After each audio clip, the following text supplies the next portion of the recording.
Today I will show you how to remove tattoo in Photoshop. Create a duplicate layer.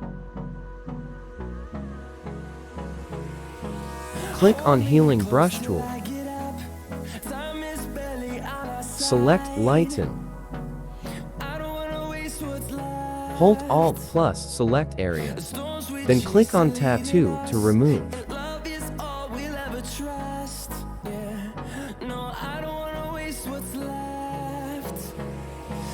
Select Normal. Click on Rest Tattoo to remove. Now, your tattoo is removed. Thanks for watching. Do like, share, and subscribe.